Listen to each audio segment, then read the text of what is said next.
چلو اللہ کے ہاں، میں نے کہا چلو تیرا مانا ہو گیا، اللہ کے ہاں رزق کھاتے ہیں، تو کہتے ہیں دیکھو مولانا اللہ کے ہاں کھاتے ہیں قبروں میں نہیں، کیا ہے اللہ کے ہاں کھاتے ہیں قبروں میں نہیں، تو میں نے کہا کیا قبروں میں اللہ نہیں ہے؟ تم غیر متوجہ کی طرح اللہ کو صرف فرق پہ مانتے ہو۔ بسم اللہ الرحمن الرحیم، بسم اللہ وحدہ والصلاۃ والسلام علی رسول اللہ، اما بعد۔ اللہ تعالیٰ کہاں پر ہے؟ عرش پر ہے یا پھر ہر جگہ پہ ہے؟ اس حوالے سے آپ نے مفتی عبدالواحد قریشی کی گفتگو سنی۔ وہ کیا کہتے ہیں؟ وہ کہتے ہیں کہ اللہ تعالیٰ قبر کے اندر بھی ہے، اللہ تعالیٰ ہر جگہ پہ ہے۔ جبکہ آئیے قرآن و حدیث کا مطالعہ کرتے ہیں کہ قرآن و حدیث کیا کہتے ہیں اس حوالے سے کہ اللہ تعالیٰ کہاں پہ ہے۔ اس حوالے سے سب سے پہلے میں قرآن مجید کی آیات آپ لوگوں کے سامنے رکھوں گا، اس کے بعد احادیث آپ لوگوں کے سامنے رکھوں گا، اس کے بعد ائمہ اربعہ کا موقف کیا ہے وہ آپ لوگوں کے سامنے رکھوں گا، اس کے بعد فیصلہ آپ نے کرنا ہے۔ سب سے پہلے قرآن مجید کی طرف چلتے ہیں۔ قرآن مجید کی سورۃ طٰہٰ ہے اور آیت 5 ہے۔ اللہ تعالیٰ کا ارشاد گرامی ہے تنزیلا ممن خلق الارض والسماوات العلی، کہ نازل کرنا اس ہستی کی طرف سے ہے، وہ ہستی نازل کرتی ہے جس نے آسمان و زمین کو بنایا۔ الرحمن علی العرش استویٰ، رحمان جو ہے وہ عرش پر مستوی ہے۔ یہ اللہ تعالیٰ کا ارشاد گرامی ہے کہ اللہ تعالیٰ رحمان جو ہے وہ عرش پر مستوی ہے۔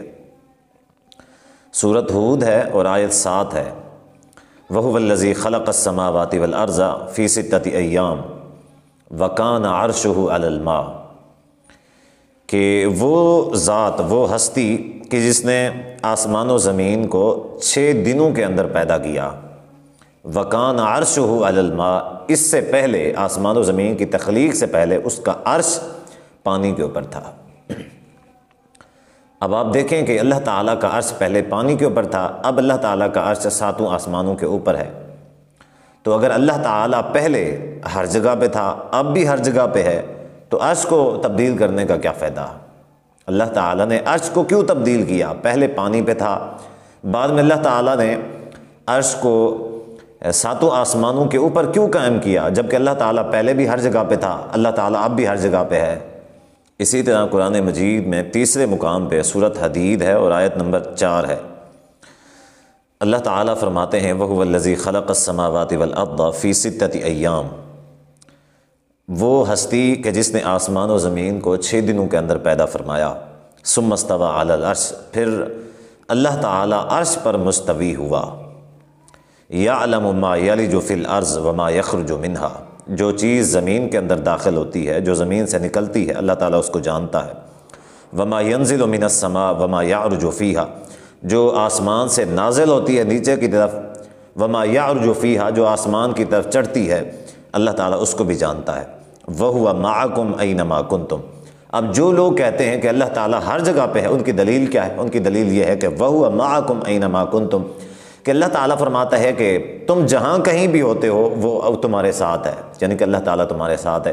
تو وہ اس آیت سے یہ استدلال کرتے ہیں، جبکہ اسی آیت کے پہلے حصے کے اندر اللہ تعالیٰ خود فرماتے ہیں ثم استویٰ علی العرش، کہ اللہ تعالیٰ عرش پر مستوی ہوا، اور اللہ کا عرش کہاں ہے؟ وہ 7 آسمانوں کے اوپر ہے۔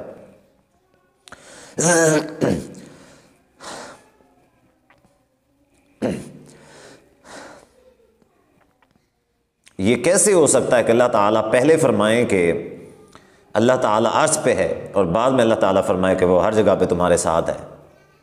ایک ہی آیت کے اندر 2 متضاد بیانات اللہ تعالیٰ کیسے دے سکتا ہے؟ تو اس کا جو صحیح مطلب ہے وہ یہ ہے کہ اللہ تعالیٰ عرش پر ہی ہے۔ وَهُوَ مَعَكُمْ أَيْنَمَا كُنْتُمْ کا مطلب یہ ہے کہ وہ تمہارے ساتھ ہے، تم جہاں کہیں بھی ہو۔ اس کا مطلب یہ ہے کہ اللہ تعالیٰ کی طاقت، اللہ تعالیٰ کی قدرت، اللہ تعالیٰ کا اختیار وہ ہمارے ساتھ ہے ہر جگہ پہ۔ اب اس کی مثال ایسے لے لیں کہ اگر کوئی بڑا آدمی، کوئی بڑا شخص ہم میں سے کسی کے بارے میں کسی کو یہ کہتا ہے کہ میں تمہارے ساتھ ہوں، تو اس کا یہ مطلب ہرگز نہیں ہوتا کہ وہ بذات خود، بذات وجود کے ہمیشہ اس کے ساتھ ہوتا ہے، بلکہ اس کا مطلب یہ ہوتا ہے کہ تم جہاں جیسے بھی ہو، جہاں کہیں بھی ہو، میں تمہارے ساتھ ہوں کا مطلب یہ ہے کہ میری حمایت جو ہے وہ تمہارے ساتھ ہے۔ میں وہ اس چیز کو بنیاد بنا کے وَهُوَ مَعَكُمْ أَيْنَمَا كُنْتُمْ، اللہ تعالیٰ نے فرمایا وہ تمہارے ساتھ ہے، تم جہاں کہیں بھی ہو، تو اللہ تعالیٰ ہر جگہ پہ۔ اب قرآن مجید میں بعض جگہ پہ آیا ہے کہ اللہ تعالیٰ تمہاری شہرک کے بھی زیادہ قریب ہے، تو اس کا مطلب یہی ہے کہ اللہ تعالیٰ کی طاقت، اللہ کی قدرت اور اللہ کا اختیار جو ہے وہ قریب ہے۔ بلکہ اللہ تعالیٰ بذات خود جو ہے وہ اللہ تعالیٰ عرش پر مستوی ہے۔ اس حوالے سے پہلی حدیث سماعت فرمائیے، صحیح مسلم کی حدیث ہے 1199 حضرت معاویہ بن حکم السلمی رضی اللہ تعالیٰ عنہ نبی صلی اللہ علیہ وسلم کی خدمت میں حاضر ہوتے ہیں اور آ کے عرض کرتے ہیں کہ نبی، اے اللہ کے رسول، میں اپنی لونڈی کو آزاد کرنا چاہتا ہوں۔ حدیث طویل ہے، میں مختصر کر رہا ہوں۔ اپنی لونڈی کو آزاد کرنا چاہتا ہوں۔ تو نبی صلی اللہ علیہ وسلم نے فرمایا کہ اس کو میرے پاس لے آؤ۔ وہ فرماتے ہیں کہ میں اس کو لے کر آیا، نبی صلی اللہ علیہ وسلم نے اس سے سوالات پوچھے۔ ایک سوال پوچھا کہ این اللہ، اللہ کہاں ہے؟ یہ صحیح مسلم کی حدیث ہے، اللہ کہاں ہے؟ تو اس نے کہا الی السماء، اللہ تعالیٰ آسمان کی طرف ہے، آسمان کے اوپر ہے۔ ایک اور روایت کے الفاظ ہیں فاشارت الی السماء، کہ اس نے آسمان کی طرف اشارہ کیا اور کہا کہ اللہ تعالیٰ آسمان کے اوپر ہے۔ نبی صلی اللہ علیہ وسلم نے اس سے دوسرا سوال پوچھا کہ من آنا، میں کون ہوں؟ تو اس نے کہا کہ انت رسول اللہ، آپ اللہ کے رسول ہیں۔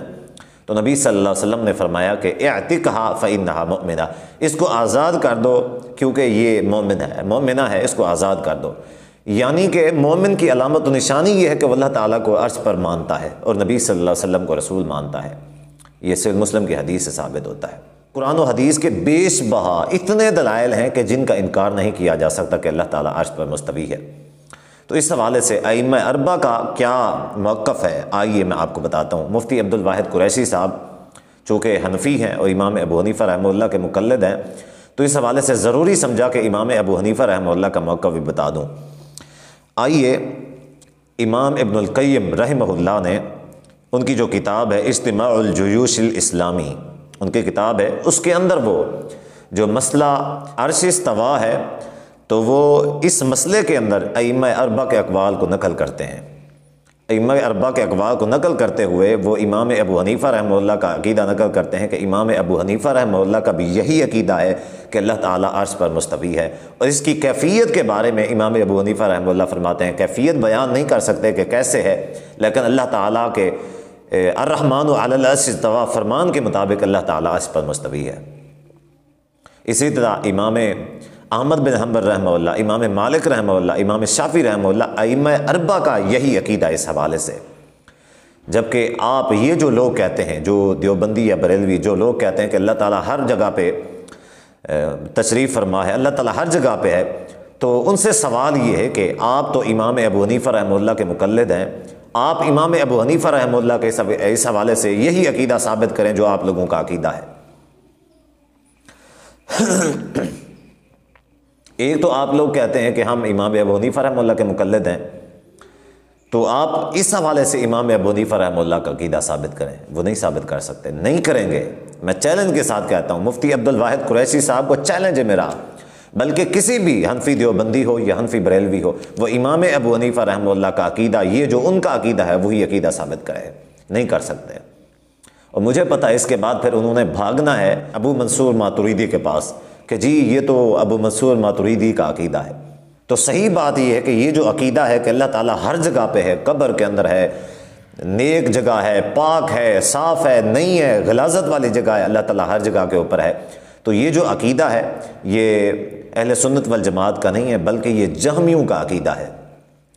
جو جہمی ہیں یہ ان کا عقیدہ ہے، جو گمراہ فرقہ گزرا ہے یہ ان کا عقیدہ ہے کہ اللہ تعالیٰ ہر جگہ پہ ہے، اہل سنت کا عقیدہ نہیں ہے۔ اہل سنت کا عقیدہ قرآن کے مطابق، حدیث کے مطابق، اسی طرح ائمہ اربعہ کا بھی اس بات کے اوپر اتفاق ہے کہ اللہ تعالیٰ عرش پر مستوی ہے۔